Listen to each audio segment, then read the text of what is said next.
3-fight win streaks on the line at middleweight in a fight that I can get up for. We have Sean Strickland, Tarzan, and listen, do you like the song Tarzan Boy? Was it always Dustin Pedroia's walkout song? Yeah, it was. And for Tarzan, he's taking on Poland's Krzysztof Jotko. And if you look at it for both of these guys, quality wins. For Tarzan, it's been a while. I mean, for Sean Strickland, he was a guy that trained in the Pacific Northwest. He's now out of King's MMA, but also he made the move from King's to Syndicate. I threw it out there on the graphic. I know it was a really interesting interview that's here on the channel. If you missed it, check it out. I don't know how the guy's fight's going to go at the end of the week, but Tom Lawler been training primarily out of Syndicate, and his main training partner was Sean Strickland to get ready for his fight that was supposed to be originally Jordan Johnson, now Antonio Carlos Jr.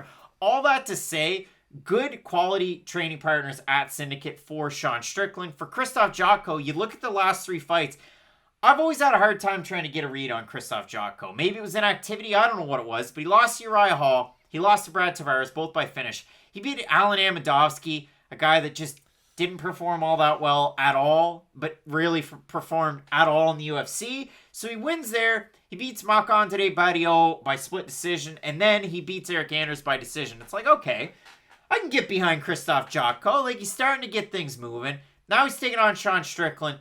Both guys strikers, so you should like the fight, right? Well, they are both strikers, but they're very different. They have very different methods of striking. Really, Jotko, he's an interesting fighter, and he was ranked at one point, so you do have to say, like, this was a ranked middleweight.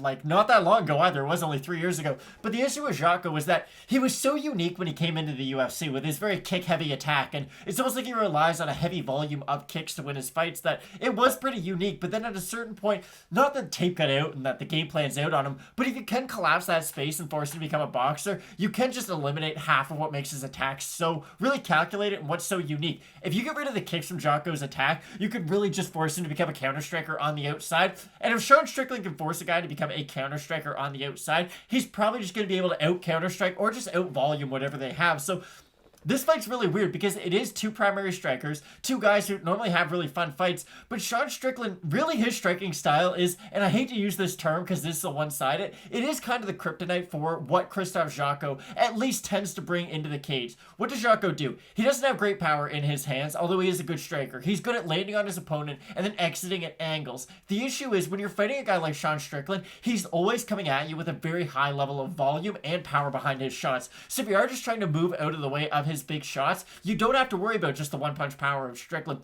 He's going to continue to march you down with his volume, and he is a fighter who, I guess I was kind of late to the Sean Strickland at 185 party, if I'm being honest, because his fight against Brendan Allen, he just did a really good job, and I know Brendan Allen, his striking in that fight, it's taken a level up since that fight. I do think that's fair to say.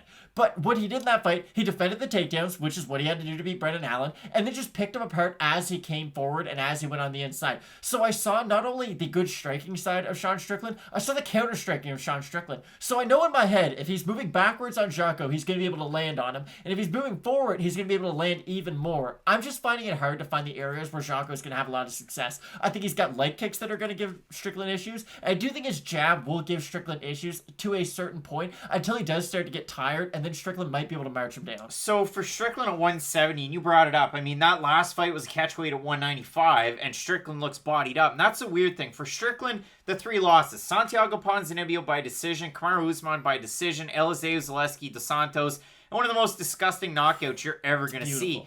Then he beats Nordin Taleb in Moncton, New Brunswick, Canada. Beautiful Moncton. And then he has a really long layoff. He had an awful motorcycle accident. He was all sorts of broken up, and he had to take a lot of time off. He was originally supposed to be taking on Wellington Turman in the return, and he got Jack Marshman, the Welsh paratrooper. And in that fight, beat the brakes. Beat him up so bad. He wasn't taunting him at the end. Like, it was like, come on, let's throw down. And then they went at it in the 3rd round, too, and he absolutely pieced him up. And then he fought Brendan Allen, and he pieced him up too. And in the Marshman fight, I thought, geez, you know, maybe it's just in my mind. Maybe it's the injury. Strickland kind of looked a little boxy. Like, he was just kind of a little robotic. He looked great. He threw in volume, but kind of robotic. And then he fought Brendan Allen, and it kind of looked like the old Sean Strickland again. I get it. Like, he lost the kneecap, so there's that. But for Sean Strickland, he looked amazing his last 2. Again, you don't want to take much away from Krzysztof Jotko because the 3-fight win streak, good level of competition, especially the last one over Eric Anders. But I do feel as well, Sean Strickland has some of those things. Now, The one way I could see Jotko winning, I want to lay it out for him. Again, you talk about it with a guy that lost a kneecap, was in a bad accident. I don't know if I...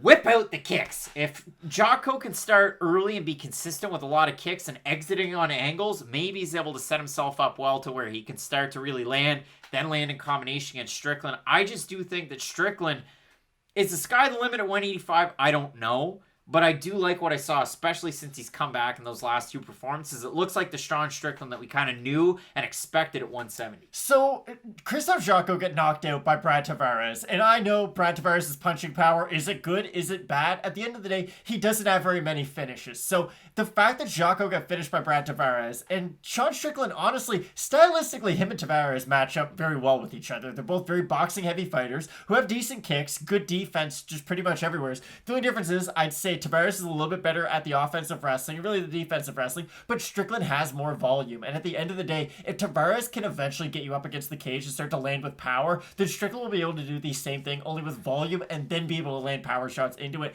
I think if Strickland is able to land body shots early, especially with his hands look for that, he should be able to win his way to a nice decision. We look at the odds match. Strickland open at -200 favorite. He's a -256 or thereabouts. If we look at Krzysztof Jotko, open at +170 is a +205. And over on Tapology, 1,013 total votes, 87% Strickland, 64% by decision.